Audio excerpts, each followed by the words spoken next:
The boy shall lead our horses down the hill. We'll walk afoot a while and ease our legs. Stand! Jesus bless us! Strike! Down with them! Cut the villains' throats! Ah, whoreson caterpillars, bacon-fed knaves! They hate us, youth! Down with them! Fleece them!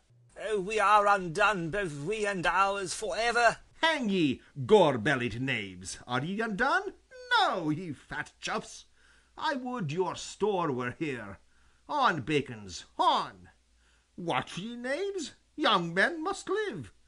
You are grand jurors, are ye? We'll jure ye, faith. Here they rob them and bind them. Exeunt. Re-enter Prince Henry and Poins. The thieves have bound the true men. Now could thou and I rob the thieves, and go merrily to London. It would be argument for a week, laughter for a month, and a good jest for ever. Stand close. I hear them coming. Enter the thieves again. Come, my masters, and let us share, and then to horse before day. And the prince and Poins be not two arrant cowards, there's no equity stirring. There's no more valour in that Poins than in a wild duck. Your money! Villains! As they are sharing, the prince and Poins set upon them. They all run away, and Falstaff, after a blow or two, runs away too, leaving the booty behind them. Got with much ease. Now merrily to horse. The thieves are all scattered and possessed with fear so strongly that they dare not meet each other. Each takes his fellow for an officer. Away, good Ned. Falstaff sweats to death, and lards the lean earth as he walks along. Were it not for laughing, I should pity him. How the rogue roared! Exeunt. Scene 3.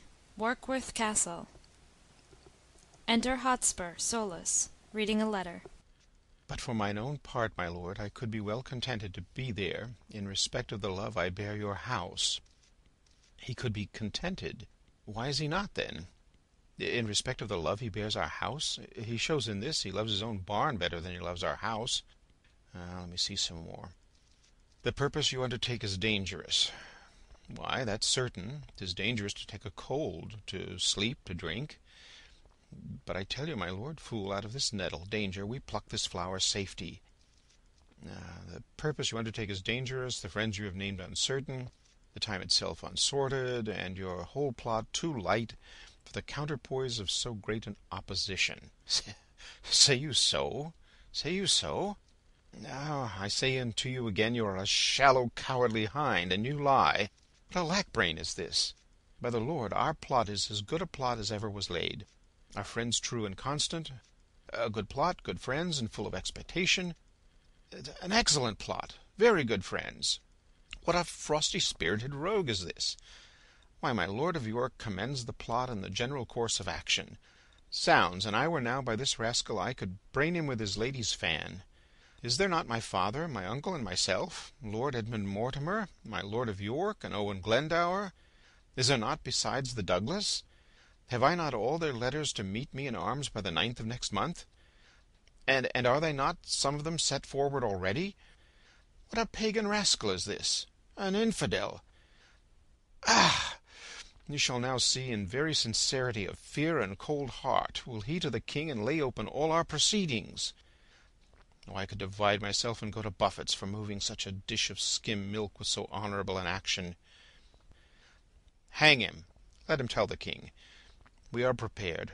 I will set forward tonight. Enter Lady Percy. How now, Kate? I must leave you within these 2 hours. Oh, my good lord, why are you thus alone? For what offence have I this fortnight been a banished woman from my Harry's bed? Tell me, sweet lord, what is it takes from thee thy stomach, pleasure, and thy golden sleep? Why dost thou bend thine eyes upon the earth, and start so often when thou sitt'st alone? Why hast thou lost the fresh blood in thy cheeks, and given my treasures and my rights of thee to thick-eyed musing and cursed melancholy? In thy faint slumbers I by thee have watched, and heard thee murmur tales of iron wars, speak terms of manage to thy bounding steed, cry courage to the field. And thou hast talked of sallies and retires, of trenches, tents, of palisadoes, frontiers, parapets, of basilisks, of cannon, culverin, of prisoners' ransom, and of soldiers slain, and all the currents of a heady fight. Thy spirit within thee hath been so at war, and thus hath so bestirred thee in thy sleep, that beads of sweat have stood upon thy brow like bubbles in a late disturbed stream, and in thy face strange motions have appeared, such as we see when men restrain their breath on some great sudden hest. Oh, what portents are these? Some heavy business hath my lord in hand, and I must know it, else he loves me not. What ho! Enter servant. Is Gilliam's with a packet gone? He is, my lord, an hour ago. Hath butler brought those horses from the sheriff? One horse, my lord, he brought even now. What horse? A roan? A crop-ear, is it not? It is, my lord. That roan shall buy my throne. Well, I will back him straight. O Esperance, bid butler lead him forth into the park. Exit servant. But hear you, my lord!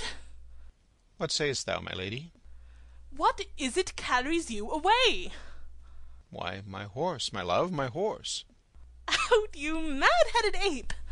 A weasel hath not such a deal of spleen as you are tossed with. In faith, I'll know your business, Harry, that I will. I fear my brother Mortimer doth stir about his title, and hath sent for you to line his enterprise. But if you go— So far afoot, I shall be weary, love. Come, you parakeeto, answer me directly unto this question that I ask. In faith, I'll break thy little finger, Harry, that I will, and if thou wilt not tell me all things true. Away, away, you trifler. Love? I love thee not. I care not for thee, Kate. This is no world to play with mammoths and to tilt with lips. We must have bloody noses and cracked crowns, and pass them current too. God's me, my horse! Why sayest thou, Kate? What wouldst thou have with me? Do you not love me? Do you not indeed? Well, do not then. For since you love me not, I will not love myself.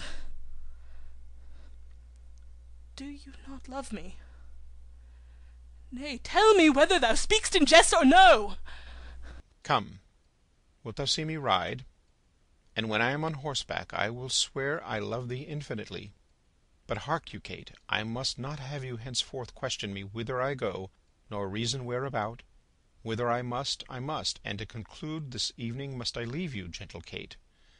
I know you wise, but yet no farther wise than Harry Percy's wife. Constant you are, but yet a woman, and for secrecy no lady closer. For I well believe thou wilt not utter what thou dost not know. And so far will I trust thee, gentle Kate. How, so far? Not an inch further. But hark you, Kate, whither I go, thither shall you go too. Today will I set forth, tomorrow you. Will this content you, Kate? It must, of force. Exeunt. Scene 4. The Boar's Head Tavern, Eastcheap. Enter Prince Henry and Poins. Ned, prithee come out of that fat room and lend me thy hand to laugh a little. Where hast been, Hal? With 3 or 4 loggerheads, amongst 3 or 4 score hogsheads. I have sounded the very bass string of humility. Sirrah, I am sworn brother to a leash of drawers, and can call them by their christened names, as Tom, Dick, and Francis. They take it already upon their salvation that, though I be but Prince of Wales, yet I am the king of courtesy. And tell me flatly, I am no proud jack like Falstaff, but a Corinthian, a lad of mettle, a good boy. By the Lord, so they call me. And when I am king of England, I shall command all the good lads of Eastcheap. They call drinking deep dying scarlet, and when you breathe in your watering, they cry hem, and bid you play it off. To conclude, I am so good a proficient in 1/4 of an hour that I can drink with any tinker in his own language during my life. I tell thee, Ned, thou hast lost much honour that thou were not with me in this action. But, sweet Ned, to sweeten which name of Ned, I'd give thee this pennyworth of sugar, clapped even now into